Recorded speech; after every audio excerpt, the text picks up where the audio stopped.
Hello, Samat Bey. Hello. Selam alaikum. Walaikum salam. How are you, brother? I am very well. And yourself? Wonderful, alhamdulillah. That's great. The only thing is that it's a fasting month and it's just last 1 hour before we break the fast. Oh, So, bit low on energy. no problem. We appreciate you having us here together, inshallah. Today, it's No. our Youth and Sports Day as well. You know, it was Oh, wow.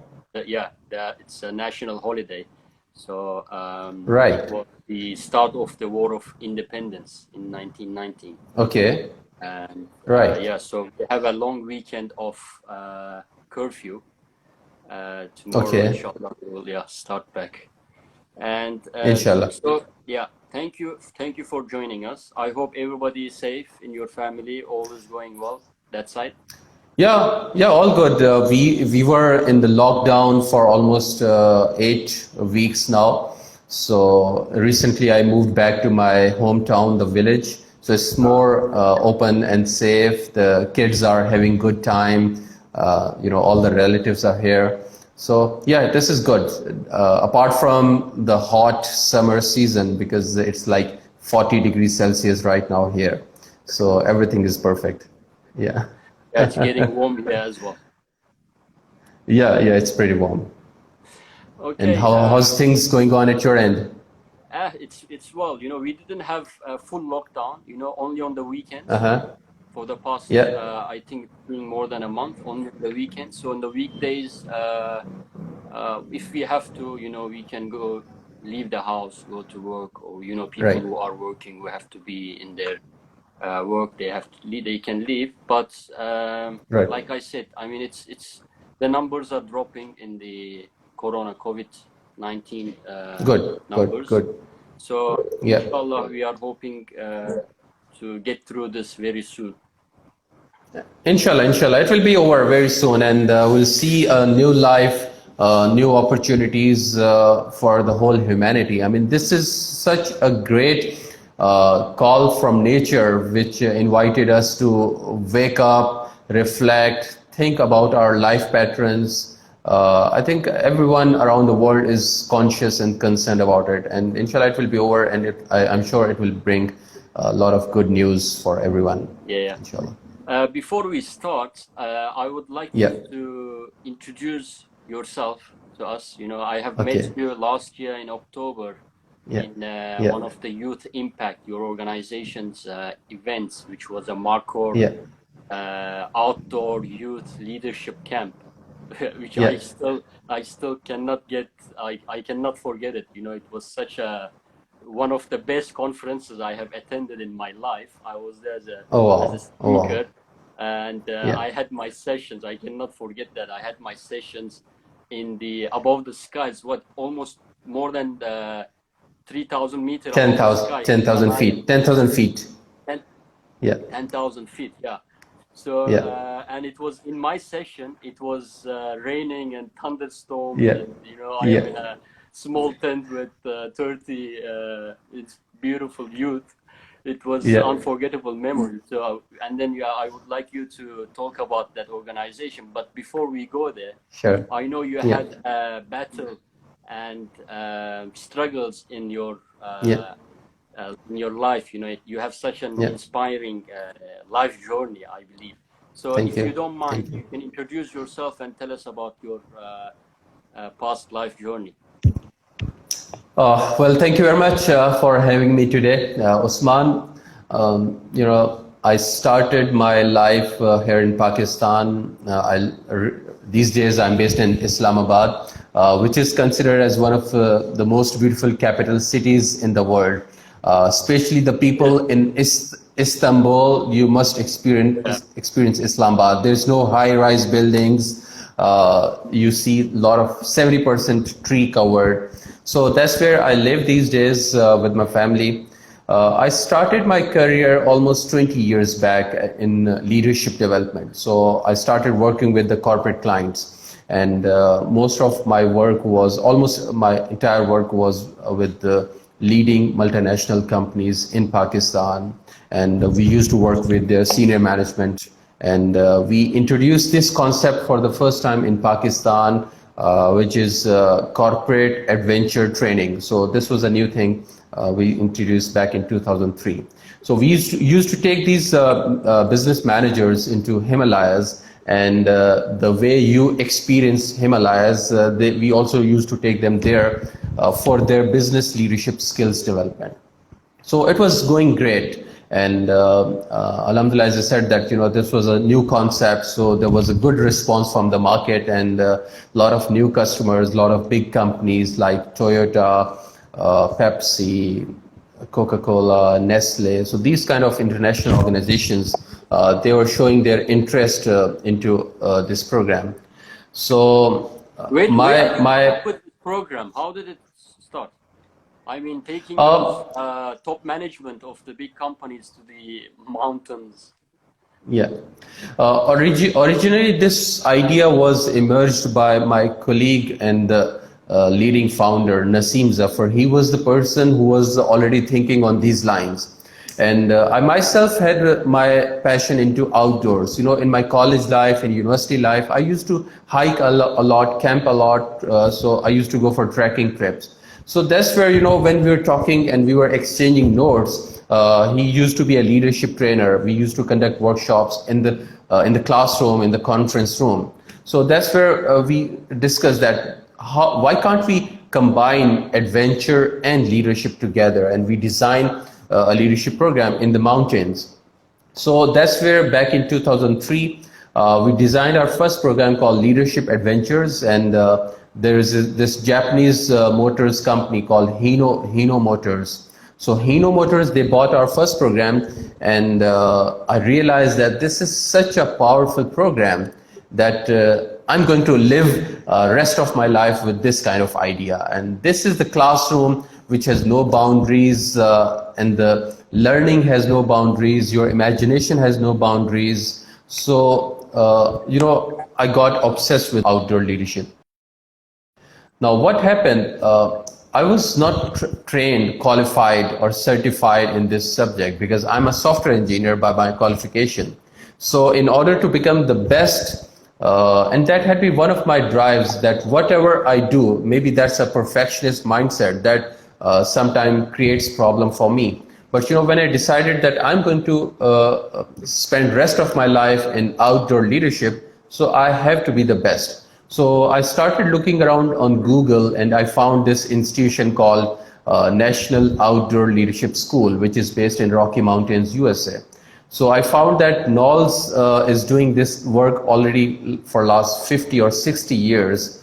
So that became my dream program, that I need to get enrolled, I need to get certified from Knowles in this outdoor leadership. So 3-4 good years. How long did that take for you to take that course?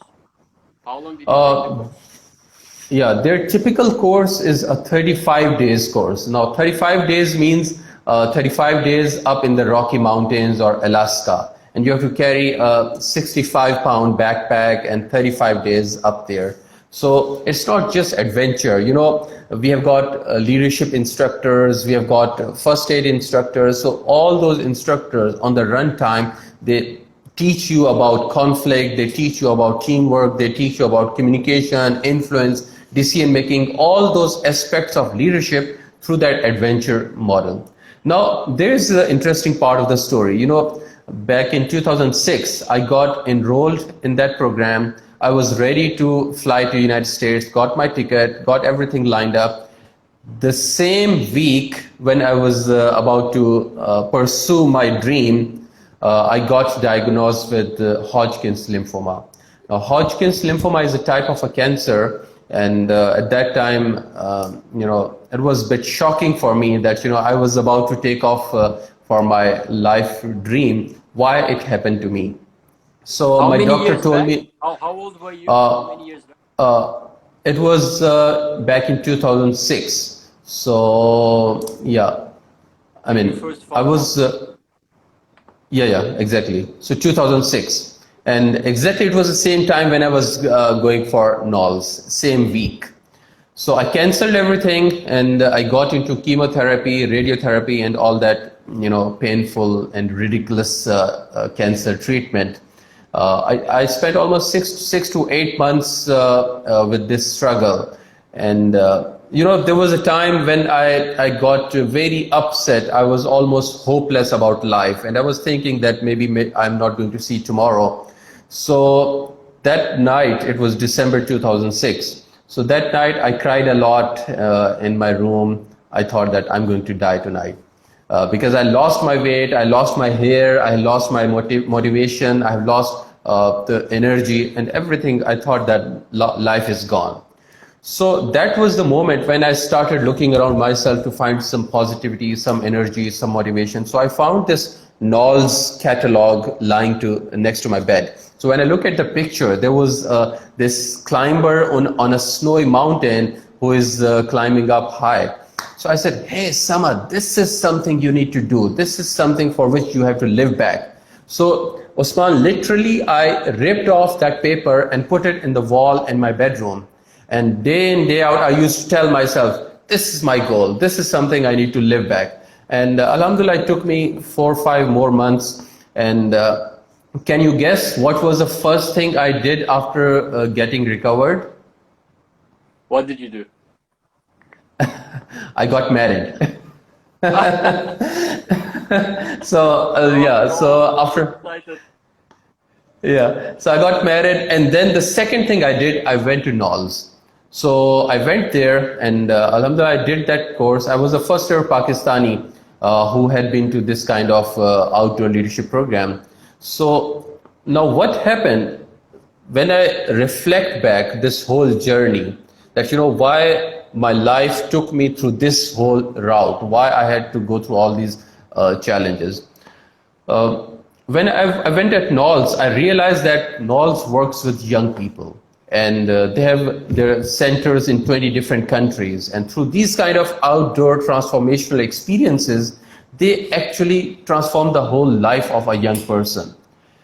So that's where I started asking myself that why I'm just thinking about the corporate or business leaders.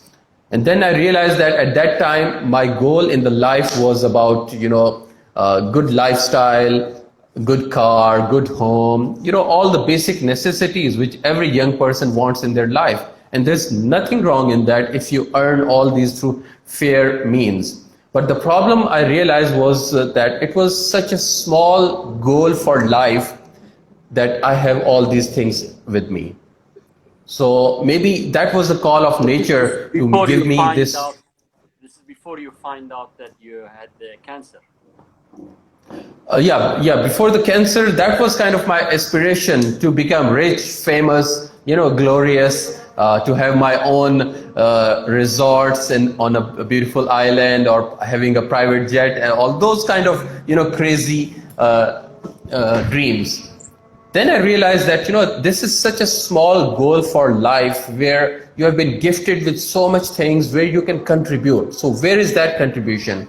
So thankfully, I really attribute this paradigm shift to Knowles, who gave me this realization that, living a life for young people. So alhamdulillah, I came back with this realization, with this thinking that maybe this second life which I've been given back should be spent with a greater purpose and meaning.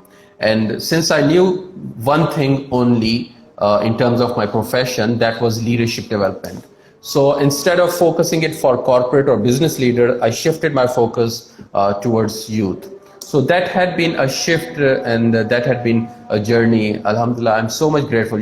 At that time, I felt that this is a curse, or maybe this is the disease which is leading me to the death. But today in 2020, like 13 years, when I look back, I feel that had been the greatest gift I had ever received in my life. And that was a disease called cancer, because that gave me a purpose, a meaning into my life. Whatever, alhamdulillah, I've been able to achieve or contribute so far in last 10 years wasn't possible if there had been no cancer. So, Usman, I realized that all these problems and challenges which come to our life, they're designed to create opportunities. They are designed to bring a change into our life. That's where in the beginning I said that this this COVID-19 thing, this is an opportunity for those people who need a wake-up call. So we just need to have a reflective mind. We need to be wiser enough to see that what is the reason why we got into this thing. And when you find that why, definitely there is a light and there is a hope, inshallah. Yes, inshallah. Yeah. I think the same way. I hope that this COVID-19 can be a lesson for all humankind. So you basically Yeah. saying how the goals, the fancy goals you had Yeah. before you had this disease, and Yeah. how it changed after Yeah. disease, your goals Yeah. you had. So what are your goals now then after what's your vision in life and in vision in your organizations about the youth? Well, now I see myself spending the rest of my life working for young people in Pakistan and in the rest of the world. You know, the kind of journey I've gone through, the kind of painful journey I've gone through. So I don't want people to get a wake-up call after going through these kind of pains. Rather, there has to be a more structured way to help them identify their purpose and their meaning in the life. So, in short, to develop purposeful and character-based young social leaders. This is that tagline, this is that one statement I think I'm going to live rest of my life, inshallah. MashaAllah, Yeah. beautiful. And then you Yeah. decided to focus on shifting the youth leadership impact, which to Yeah. teach the youth the living life with a sense of responsibility towards their True. communities, right? So tell us about That's your right. youth impact, the Youth Impact organization and its activities, such as Marcor Outdoor Conference for youth. Yeah. Well, you will be surprised that Marcor is, or Marcor or any other outdoor programs, they are not more than 30% of our work. So 70% of the work is not in the mountains or deserts. So yes, we started Youth Impact back in 2013 as a not-for-profit company in Islamabad, which focused primarily on youth of Pakistan.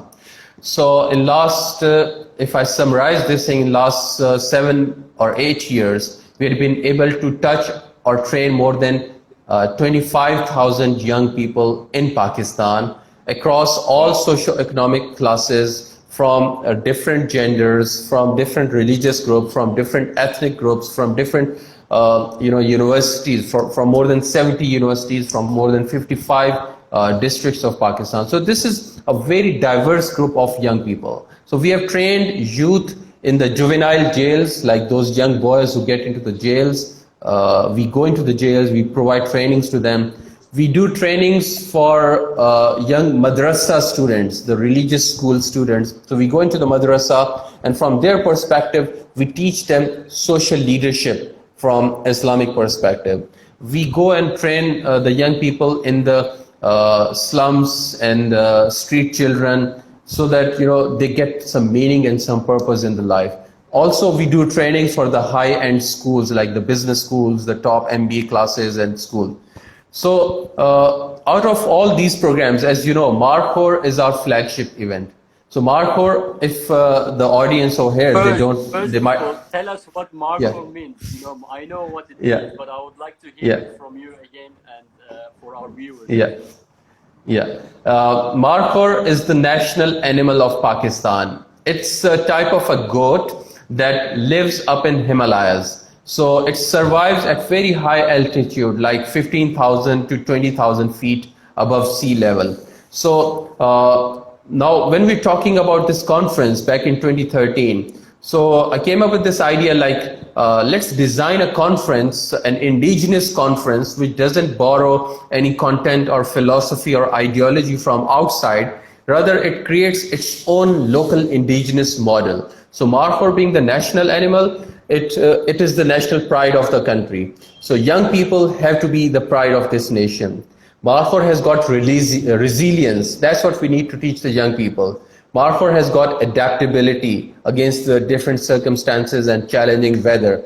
That's what we need to teach the young people. Marcor is a resourceful animal. It lives on very little food. That's what the young people of today need to learn. So all those amazing qualities and behaviors of a mark or animal, we designed this conference up into the mountains, where through survival, through challenges, through a lot of physical, mental, and spiritual reflections, we help young people to discover their markor, their own markor spirit, their own spirit to be resilient, to survive into the tough circumstances, and to give back to the community. So for last 7 years, we have been doing this conference up in Himalayas, and 639 young boys and girls. They have been marked so far, and they are all across Pakistan, and some of them had been into international locations as well. You would be surprised. Just a month back, by the end of March, we reached out to these markers to find out what they're doing, especially in the COVID-19, because we had taught them to be very good. yes. Keep in touch with them. Yeah. Yeah, exactly. So we had taught them to be a social leader. So let's see what they're doing in this tough circumstances. Where is their marker spirit? And we have got this data from 201 markers. And these 201 young boys and girls in the age of 17 to 24, they had raised almost 100,000 US dollars in Pakistan to help more than 11,000 poor families, to bring them food and all the basic necessities. So this is what they've been doing in the lock. Yeah, just 1 month, more than 100,000 US dollars. They raised this money from the community and spent this money in the community. We never asked them to do that. This is just their own initiative. And that's what, that's where I realized when I said that I see myself doing this youth development for rest of my life, is this for this reason, that when you inspire these young people with a giving back mindset, with a leadership mindset, then you don't have to teach them anything else. They get this spark, they go back, they have the energy, they have the motivation. So alhamdulillah, this is how we are creating that snowball effect in Pakistan and rest of the world. Yeah, I mean, it's not only the young people. Well, I hope that you accept me to be one of those markers as well, since I was there. I mean, I have learned absolutely a lot I have learned a lot from the nature, first of all, and how to adapt to these challenges in the nature. I mean, having a 3-hour session, 3-hour session with the youngsters and under the thunderstorms and the rain in a small tent, I mean, I hope I am marked as well, eh? Absolutely. I mean, that's a two-way process, and this is not just you, Usman. Last 7 years, almost every keynote speaker is saying the same thing. They said, I was going to this conference, I thought that I'll inspire these young boys and girls. But what happened? I actually got inspiration from them, from the nature, and from the whole concept. I'm transformed myself. And I'm doing this, I'm leading this conference. Every year I learn so many new things. Every year, at the closing ceremony, I somehow get tears into my eyes, because when I see the journey of these boys and girls, the kind of experience they've gone through. I mean, I can't explain you in this video call. The people have to experience it physically. Of course, but let's try to at least tell them what it looks like. I would like to talk about the most inspiring activity I have seen, observed there. It was on the last day of the conference, where it was almost 10-hour session, where we had to I joined the youngsters to just experience this activity as well.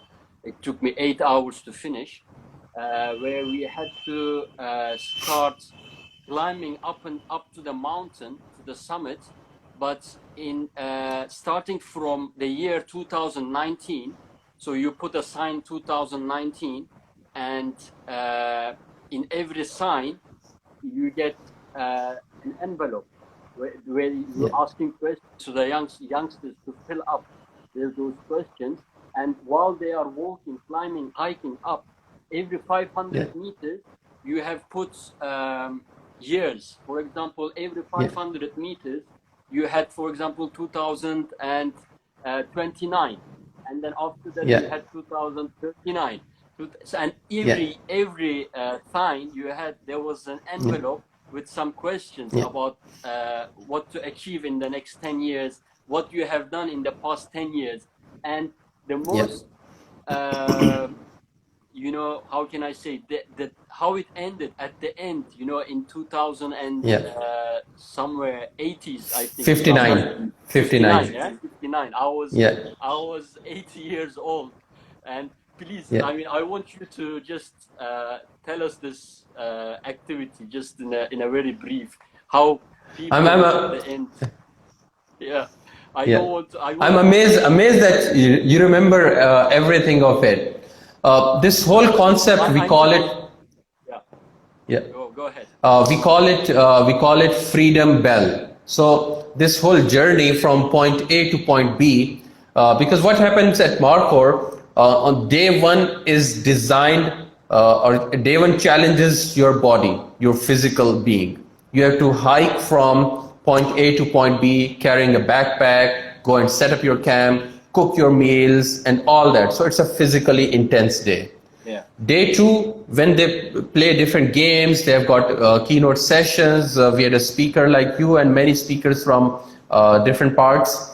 So that's the intellectual day. That's where we focus on their intellect. And then day three also continues, and day four is the one you are talking about. That's a spiritual day. And that's a spiritual journey where we help them live their entire life in an imaginary way from point A to point B. So they climb from point A, reach to the point B, which is around 12,000 feet above sea level. And as you said that every checkpoint is marked as a 1 decade of your future life. So 2019, 2029, 2039. So ultimately you reach at the deathbed. So what happens, we invite the participants to reflect about their whole life when they're in their 70s or 80s. So what had been their major achievements? What are those regrets in their life?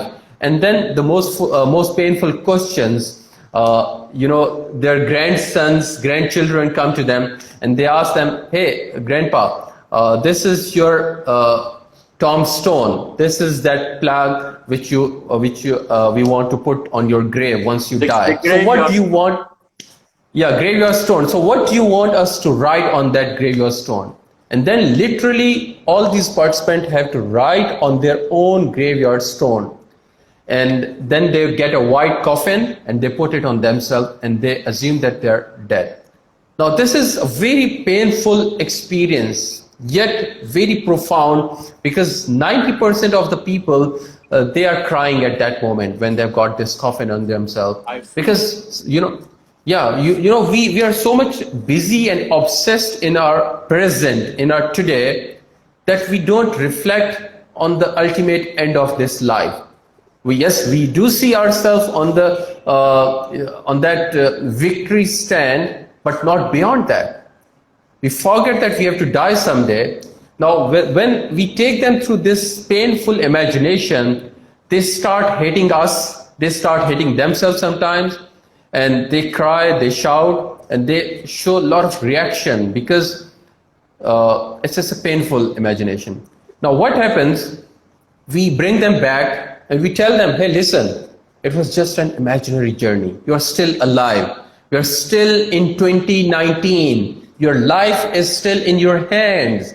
No matter how many regrets you had the tears, you had the sufferings, you had the worries, leave them aside. Now set a goal for your life, which is still in your hands. You are still alive. So now you can go back and plan it in a way that you do not have these many regrets.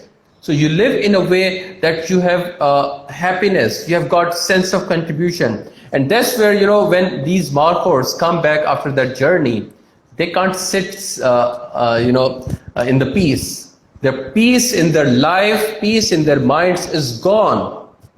because they feel that we have to contribute, we have to do something. That's where, when I shared this data about COVID-19, that's a reflection about that spark, that urge to do something. So Alhamdulillah, we are getting very powerful, very positive feedback, and we see a whole movement in the making, these young social leaders, because our vision is like 10 years, 15 years down the road, these young boys and girls who are trained with compassion, who are trained with empathy, who are trained with a sense of values and moralities, when they will be in the leadership role, in the military, in the politics, in the economy, in the education, in the media, that's where we see a better world in the hands of these young people. That's our dream, inshallah.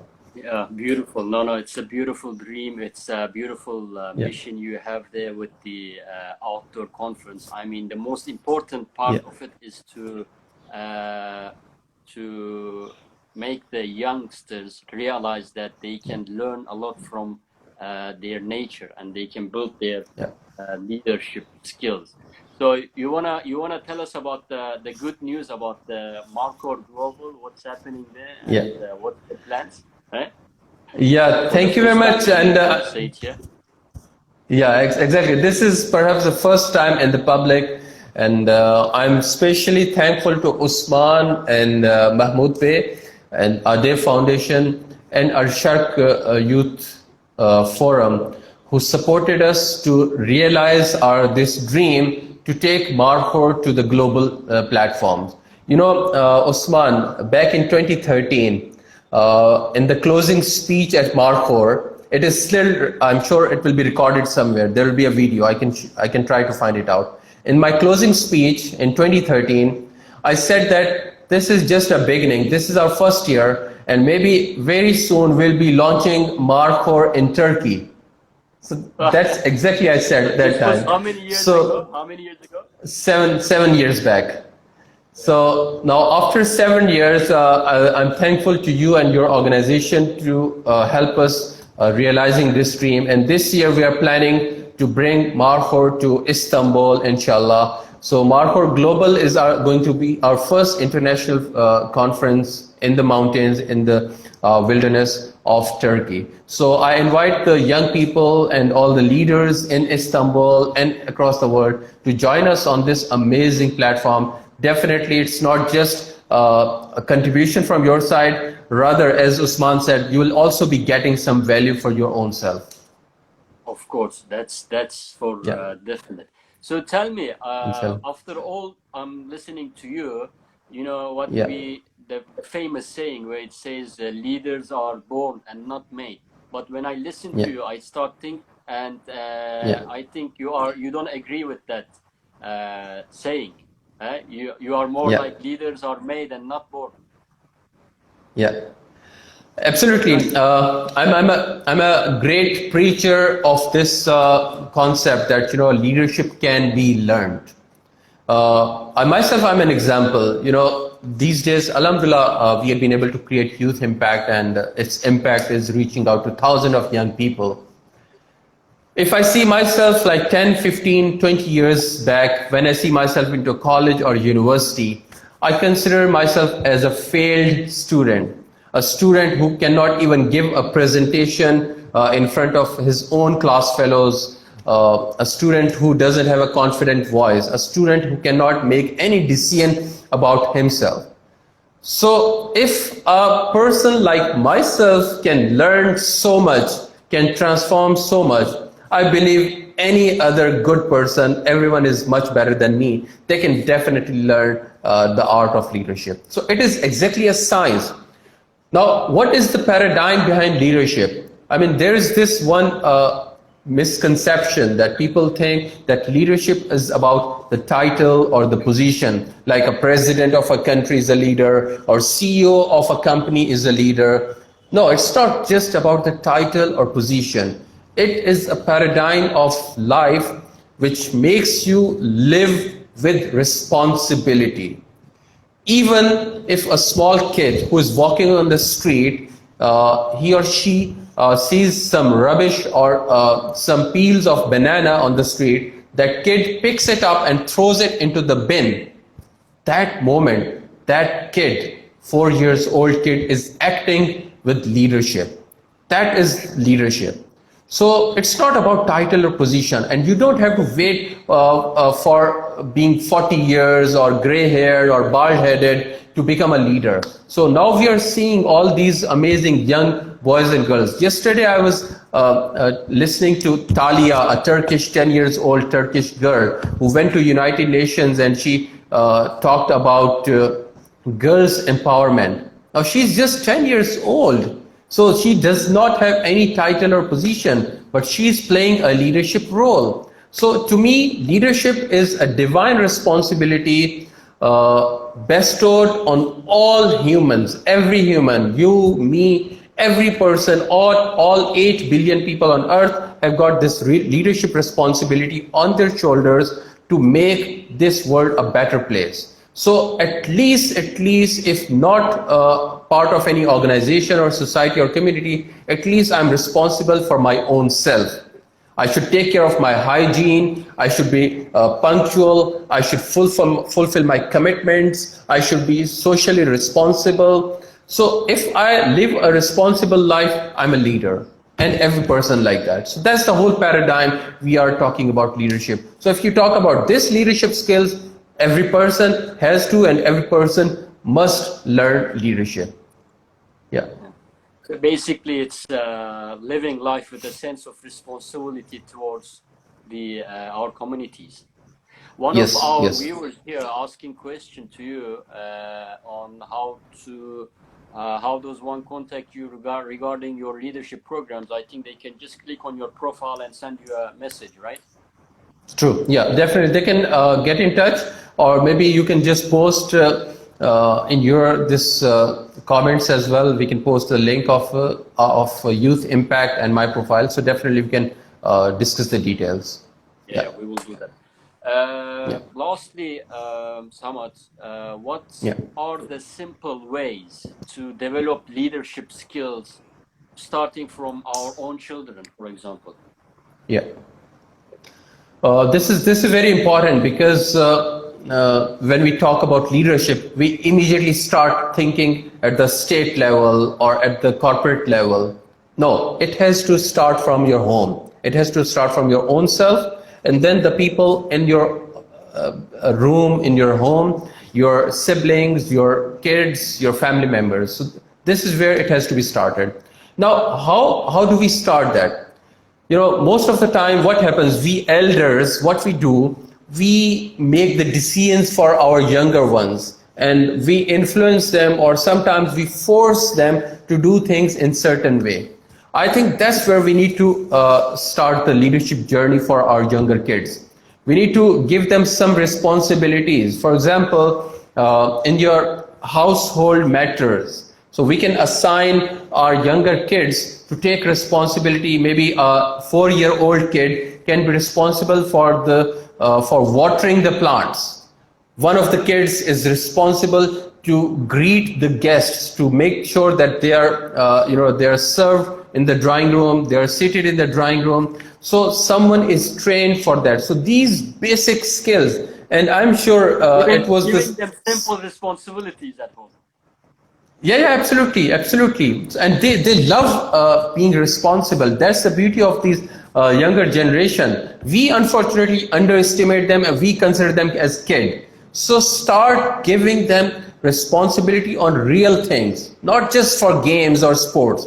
The real things which have got real impact. You will be amazed to see the level of responsibility. Let me give you a quick example from Turkey. It was kind of a negative example, but I'm sure this is a good starting point for us as elders and the young people. Few years back, I was invited in a conference in Turkey.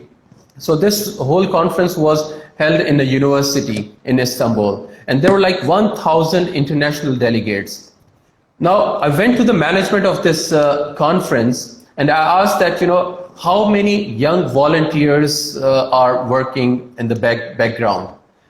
And this lady, she was the director of the conference, and she said that I think 8 or 10. And I said, okay, how many people working in total to make this conference success? She said more than 200 people. and more than 200 people, just 8 or 10 were those young people who are volunteers. I said, why? I mean, why so much low number of volunteers? Because you have seen Marcor, this whole conference is managed by volunteers. So I said, why?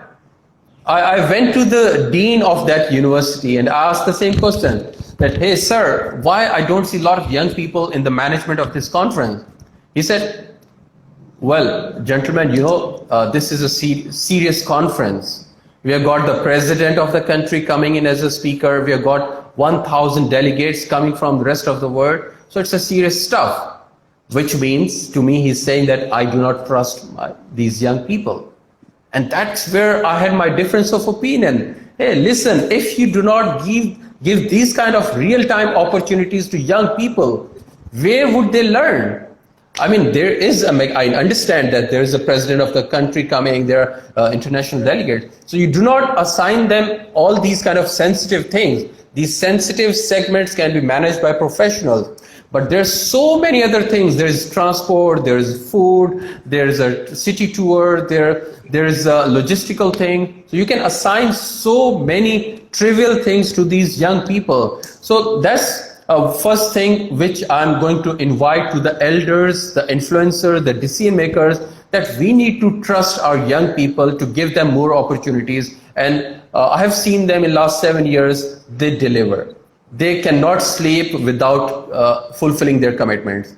And the second message at the same conference, I saw a young group of Turkish boys and girls. They were standing during the tea break, they were standing in a corner, all Turkish, talking to each other. So I went there and I said, hello, salam. And they were very happy and they were very excited. I introduced myself that I'm Abdul Samad, I'm from Youth Impact Pakistan. So I'm here to learn from you guys. So what would you advise me? And they were looking at each other, they were smiling, and no one was saying anything. They were shy talking to someone. And then I pushed them a little bit. I pursued them a lot to speak up. And I felt that, I don't know what is missing. Maybe the confidence is missing. Maybe the initiative is missing. So the same conference, the message to young people, even if the elders change their mindset, they create those opportunities. And if you are not ready yourself, no one will trust you. So which means the first thing is that you enable yourself. You work on your own competence. Absolutely. Believe in yourself. Take initiatives. Why a foreigner is coming to you? You are in an international conference, so you should take initiative instead of just staying with your own like-minded group. Go and talk to people from Africa, from Asia, from Europe. So I think this is responsibility of young people as well, to grab those opportunities, to create those opportunities. Definitely. Yeah. But I think, like you said, the elders, for example, they're starting from a small family. The parents needs to start giving them that responsibility, opening that way to them. Or if you think as a nation-wise, for example, very recently, in the new system in the government, they brought down the age of being a member of parliament to 18. For example, so opening the way to the youth, giving them the tasks, giving them that responsibility is the first step then from excellent, wonderful. This is such a good news. And you know what happens now, this is what a government can do to create opportunity for young people. But if young people are not preparing themselves for that opportunity, maybe 5 years, 10 years down the road, the government thinks, oh no, they're not capable. So they again bring that up to 20 or 40 or 30, whatever. So this is the time where I think the young people have to step forward and they have to take the initiative. They have to focus. And this, especially this COVID-19, is such a great time that instead of spending your time on Netflix, spend your time on Coursera, spend your time on Khan Academy, spend your time on YouTube learning or LinkedIn learning. So learn something, prepare yourself for that leadership role, which is there waiting for you, inshallah. Very, very good, very good. Thank you very much. How many children you have?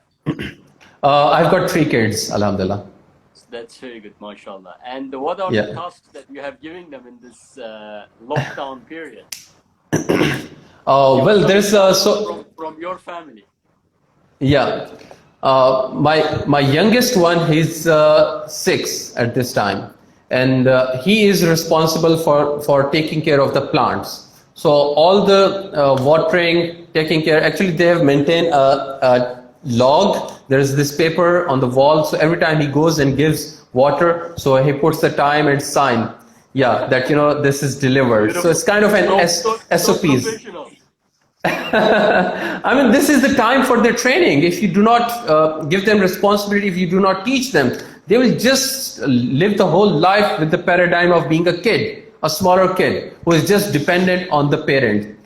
Similarly, there's one more thing. They are making vlogs. So my eldest one, he's very much, he's 12 years. So he's very much into technology. So he's created his own YouTube channel. So these days he's creating different YouTube videos. So I'm teaching him how to edit videos, how to make videos. And if you want, I can share the link over here. Most of their videos are in Urdu language, but at least people can get an idea that how these smaller kids. And my daughter, she's the middle one. She is the boss of our house. So she decides what we are going to eat today, what is going to the menu. And she says that I'm going to be a teacher, or I'm going to teach people. Now, what she does, her prime responsibility is to give assign responsibilities to different people in the home. So she's kind of her role is to develop the menu for iftar every evening. Yes. So the menu and also who is going to do what. For example, one day one of her elder brother has to make sharbat, the drink, at iftar. So the other day it's she assigns me to make the drink, and the menu of the drink, is it orange drink or it's rose drink or it's some other drink. So this is what she decides. So, I mean, this is the time where we have to assign these young people these responsibilities. And they are so keen, so committed. And you feel, as a parent, you feel so blessed having kids who take responsibility of their life. Of course. I mean, Samad, listening to you and your stories are always exciting, giving me that excitement. And I hope Thank you. This can be your journey, your life journey can be an example to many others and many youth, inshallah. Thank you, Samad. Thank you. Thank you very much. It was a beautiful talk in this beautiful day. And as you know, in Ramadan, the last 10 days, we are in the last 10 days now. And in these last 10 days, there is one night, which is the night of power, night of destiny, night of value. So inshallah we will make lots of prayers in this night, which is hidden in one of these 10 days where the Quran was first revealed to our prophet. So we will make du'as inshallah for ourselves, for each other, and for our communities. Definitely, we need those prayers, inshallah. Well, thank you very much. Thanks for this opportunity, and take good care of yourself, brother. Inshallah. Thank you. Thank you very much. See you soon. Thank you. Okay, bye.